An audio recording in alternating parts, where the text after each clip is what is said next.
last year when Russia annexed Crimea. And there was so much enthusiasm and hope in regard to the UN from Ukrainian side. Security Council meetings were broadcasted live and millions of people were watching here in Ukraine, and it was something unprecedented. But 15 months later, there is a broad frustration in Ukraine and abroad the way UN handled the Ukrainian crisis. Are you frustrated too with the inability of the United Nations to protect its founding member in the face of abuse and assault on its territorial integrity? I'm extremely frustrated, above all, with Russia and Russian aggression. So I think it's important to start there. And the UN system, it's no secret, is vulnerable when a founding permanent member of the Security Council with a veto decides that it's going to toss the UN Charter out the window and try to take over territory belonging to its neighbor. That creates problems for the organization because we, 5 countries who are so privileged as to have the veto and to have been given it because of our roles in World War II and our commitments to maintain international peace and security, for us to abuse that privilege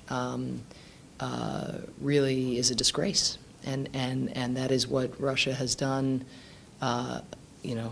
most immediately on Ukraine, but also on Syria, where it's cast 4 vetoes in order to defend a government that's using chemical weapons against its own people.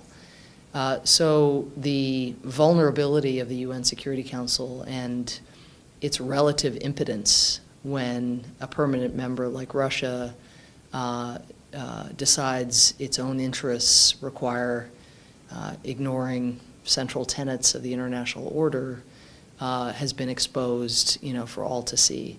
I do think, though, that it's important for Ukrainians to know that what we do at the UN still matters, even though it's true we can't get Russia to sanction itself or to condemn itself. That's probably not going to happen, since even in Russia proper, journalists are locked up who criticize the government. So it's unlikely that Russia is going to allow, through the UN Security Council, the kind of measures that we would like to see. That goes without saying.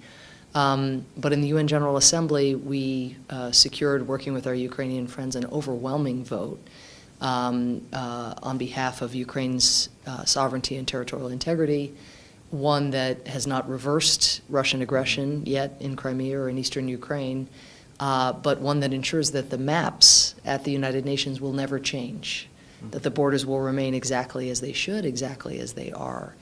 And so some of what we're doing there is still making a difference, but I think one of the reasons Ukrainians are probably over the UN Security Council and particularly frustrated is they, like I, have to hear this nonsense where up is down and black is white and what I call upside down land. That's extremely hard to watch over and over again. So it doesn't surprise me that they might prefer to watch music videos or sports instead.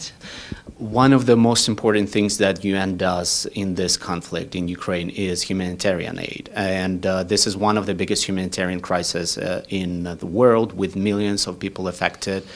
And especially in eastern Ukraine, with at least 2 million displaced. But even following the UN calculations, Ukraine has received only 20% of requested international aid.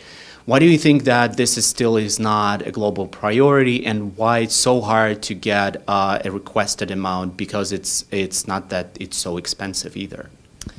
It's a very fair question. I'd say a couple things. First, my overwhelming impression, having been only here in Ukraine for a day so far, is that the Ukrainian people have stepped up remarkably and from a global perspective, very unusually, in terms of individual and family generosity toward those who've been displaced and those less fortunate and more vulnerable.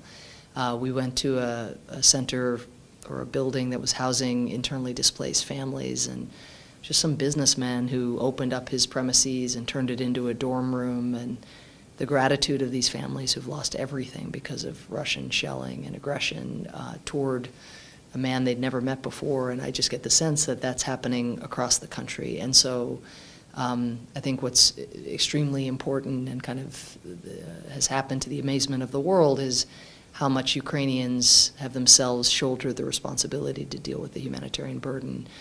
In terms of the appeal, though, which of course should be fully funded, I think Ukraine is suffering because of the number of humanitarian crises that are happening around the world. Because in Syria, more than 10 million people have been displaced, 10 million. Because in Iraq, ISIL is still making inroads, and Iraqi civilians are getting displaced, tens of thousands even each day probably as we sit here. And Boko Haram in Nigeria, just the Gaza crisis and the aftermath of that.